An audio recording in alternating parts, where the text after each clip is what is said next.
All right, I know that there are a few people who are still filling their plates, but we are going to go ahead and get started. Our next speaker is Representative Caroline Fairley. She represents House District 87.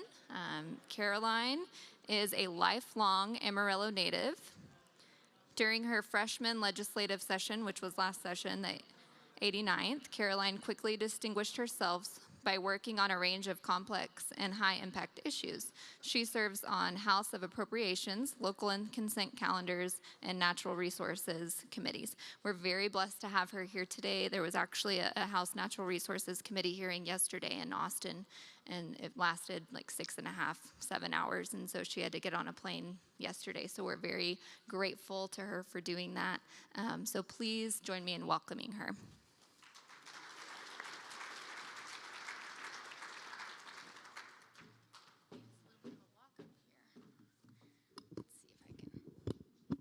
Hey y'all, can you hear me? Okay. Thank you for the introduction. It is such a pleasure to be with you guys today. It sounds like it's been a great morning and you guys have a little bit more planned this afternoon.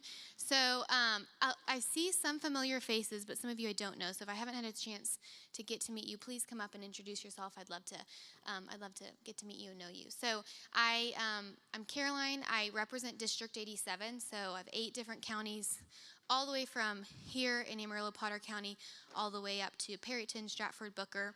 So it's about 4.5 hours to drive across the district. I just finished my first session, and so I grew up here, born and raised. I have 4 older siblings. I'm the youngest of 5. And I went to college in Abilene, and then when I was a senior at Abilene, I was at Abilene Christian University, I got offered a job in Washington, D.C. So I moved when I was 20 years old. I turned 21 in D.C. working for Congressman Ronnie Jackson. I was actually, my 3rd day on the job was January 6th. So that is a story for another time, but it was a quite intense 3rd day as a 21-year-old in D.C. So I was in D.C. for a little bit. I moved back home here to Amarillo. I went to work in healthcare where I negotiate medical bills for a lot of like the NFL, MLB athletic claims. And then for Price, who was my predecessor, was in this seat. He decided to retire, and it was an open seat. I decided to run in it, and thankfully I won. I'm running again for re-election. And so, yeah, I just finished my first session. And as you guys know, the legislature, we meet in Austin every other year for 140 days. So we had 2 special sessions. I was there from it was about a year ago, last January, pretty much to September, October. It was a long first session. And y'all, it was such a pleasure. I really enjoyed serving in the Texas House. I'm going to share a few of the things that I learned as a freshman member. I'll share a few stories, but the first one was, I was sworn in, a year ago in January. And there's all these things you don't know about Austin until you get there and you're in the seat. And I remember I was walking into the House floor. It was like maybe the first week of being sworn into this job. And I was walking in with John Smithy. He's another member that represents Amarillo alongside me. We have 2 members here. So we're walking in together, and John Smithy, he's been here for, 40 plus years. I'm in my first, 3 days on the job. So we're walking into the House floor, and you guys have probably seen the House floor as like a big square box, and they have clerks that open the door and close the door, and really only members, elected officials, are allowed to go onto the House floor. And so we're walking on. We have a few votes that morning, and I'm walking next to him. And John Smithy, for reference, I think he's 75, 76. And so we're walking together. The clerk opens the door. She looks at Representative Smithy. She looks at me, and she's like, "Oh, I'm so sorry. Only members are allowed on the House floor." And I was like, well, actually, I'm an elected official, 3 days on the job. Her face got bright red. She goes, "Oh, my goodness, I'm so sorry." I was like, "Don't worry about it. I look like I'm 16. So that is one of the most questions I get asked is, are you old enough to be here? But that was that's happened a few more times. Let's just say that. But it is such a pleasure to be here today. I so enjoyed, my first session was great. There's such a big learning curve when you come into the Texas House based off it's a very unique and niche world. There's 150 members, there's 88 Republicans, and then 62 Democrats. And so we all have to work together to pass policy, whether it's water policy, infrastructure, rural health care, whatever it may be. We work together with the Senate to pass bills. And I remember this was probably 3 weeks, maybe 2 weeks into the job. We hadn't had our assigned you have a place you sit on the floor, you have an office that you go to, and then you have a parking place. And so I was wondering, how do you know where you sit and park? Like, how does that work? And I come to find out it's all based on seniority. And so obviously coming in as a new member, I'm like at the bottom of the totem pole. And the way you find out your seniority is you pull a ping pong ball out of a cardboard box to figure out your number. It's like a luck of the draw. And there's 30 new freshmen coming in together. So we each, we're in a room like this. We each line up and we pull our ping pong ball out to figure out what number of seniority we are. I was number 13. And so then I was, 137th to decide on my parking spot, my desk, and my office space. And so as there wasn't really that slim pickings by the time I got there. And so I remember I was looking at this, when it's time for my turn to pick where I was going to pick these 3 options, I was picking my house seat on the floor.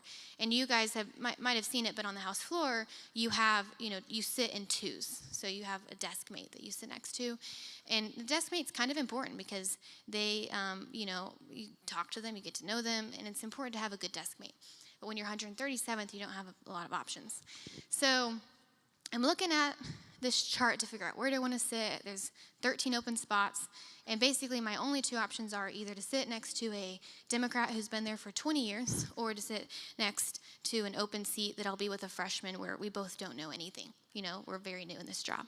And so I was like, well, do I sit next to the Democrat? Do I sit next to the person that I don't know and is another freshman? And I had been told up to this time that, it's like D.C. Democrats, you don't talk to them, you don't work with them. We're fighting all the time. And so I was like, well, I'm not really sure to do. So I said, I'm going to call this Democrat. Mondo is his name. And I'm going to call him and ask if I can sit with him. I thought, well, we may not agree, but at least he's been there for 20 years. I'm going to learn something from him. Or maybe I'll learn what not to do. I don't know. So I call him up and say, hey, can I sit next to you? And he said, yeah, come sit next to me. So fast forward, we're sitting next to each other on the house floor. And, guys, you take thousands of votes on the House floor. You spend hours and hours on the House floor voting. And the longer session goes on, the longer the days are and the more intense they are because you kind of have a time clock to pass all these bills. And I remember being told, and I learned this is a really, I think, important thing that I was educated on, is I had this mindset that it's like D.C. in the Texas House, that we're constantly fighting and, no sides can get along ever. And what I came to find is, look, on the issues that make up our Republican conservative values, we're going to fight tooth and nail and not give an inch on those values. But there is this human decency, respect that we can give to one another, even if we don't agree on everything. And what I found is there's a lot of issues we vote on that aren't Republican versus Democrat. They're rural versus urban. I mean, when you talk about water policy, there's a lot of issues that the rural areas are going to agree on, and some of those are Republicans and Democrats. And there's urban areas that have R's and D's, but it's going to be, where you represent is how you vote. And I was encouraged, I really was encouraged to find that despite differences in 2 parties, there's this idea of democracy that exists that I think is important, that we have to protect in the name of free speech, in the name of public policy that's good for Texas. We have to ensure that we protect that idea that we can have healthy debate and we can argue. And as a staunch conservative, I got to know why I'm pro-life, why I'm free market, why I believe that we have to secure our border. All of these beliefs we have to, of course, defend them tooth and nail. But there is this decency, respect that we can maintain and hold. And I'm encouraged that to some degree can exist in the Texas House. And so fast forward, I was able to be a part of a lot of really great legislation. I was on appropriations, which is the budget for the state of Texas, and so I was able to secure $30 million back here in District 87, which went to different infrastructure, wastewater treatment. We had a lot of wildfires, so some funding went to securing these pano cameras to ensure that we can predict and prevent wildfires from happening. And then some other funding for some local things here. And I loved getting to be on appropriations. The budget is massive in the state of Texas. We're like the 8th largest economy. So it was great to get to be a part of that committee and learn. And then I was on natural resources, which has a lot to do with you guys being here today. Water, that was a massive discussion. And so I really enjoyed being on that committee. And then I was on local consent. That committee is all about local bills pretty much for your district. So fast forward, I was actually, I think this was mentioned earlier, I was on the natural resources. We had hearing yesterday. It was about, 7 hours long. And I thought it was interesting because this next session, there's going to be a lot of water policy discussed, and I think probably more aggressively than it has been in the past. I think when it comes to water conservation, there's a lot of discussion about data, like how can we get good, accessible data to know how much water we have, how fast is it refueling, repumping, and then, how do we just be mindful of what we have. And the thing that I'm finding fascinating is Texas is so diverse when it comes to water. East Texas is so different than West Texas versus Corpus Christi and Galveston. And so being sure that we, the Panhandle, have a seat at the table in that committee, I think is really important. We've got to make sure that we protect our private property rights, and we've got to be sure that we aren't over-regulating. I think sometimes the state can easily do that. Sometimes we over-regulate when we don't need to. And so I'm really excited to get to hopefully continue to be on this committee to ensure that the Panhandle, that you guys, your interest has a seat at the table. We all know this, but we've got to stick together in the rural areas. I think there's 11 or 12 members out of 150 that represent rural Texas. And so ensuring that, our voice is heard, that we're able to communicate and articulate to defend the things that we need to get done and protect water, I think is so, so important.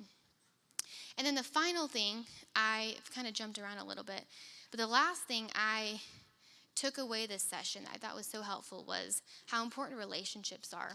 I didn't really understand how important they were, I think, till I got into the Texas House.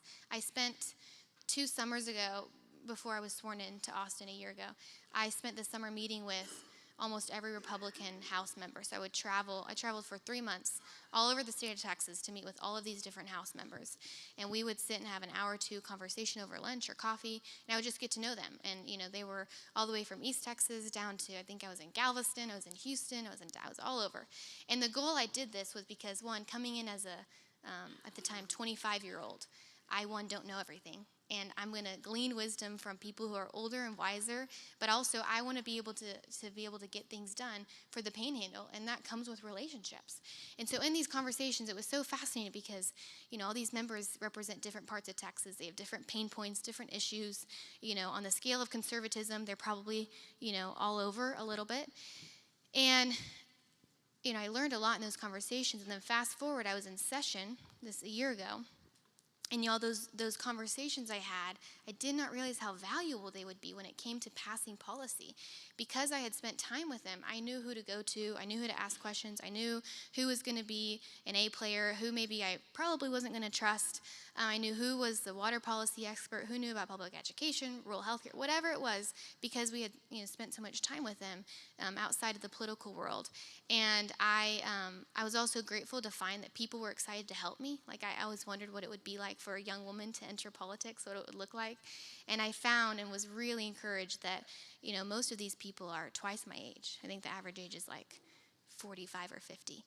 And I found that all these people were excited to say, hey, we love that a young person is getting involved and wants to learn and wants to be part of the process. And so I'm excited to continue doing that and get to serve in this capacity. If there is anything or any questions that any of you might have, feel free to grab me, and I would love to answer them. Just excited to be here with you all. Thank you for making the trip, being here today. Your involvement really is important locally. I think local involvement is one of the most important things that we have in politics. And coming to conferences, being up to date, to understand what's happening with water policy, and being sure that you can go back to your communities and communicate what you learned today, I think is so, so crucial. And I cannot exist without you. I just can't. You guys are boots on the ground. The work you do every day is important, and it helps me be able to do my job better. So whether you're in Amarillo or in District 87 or you're not, I want to be helpful and hear your thoughts and get to work together. So thank you for letting me be here today, and I'll pass on the mic back. Thank you, guys.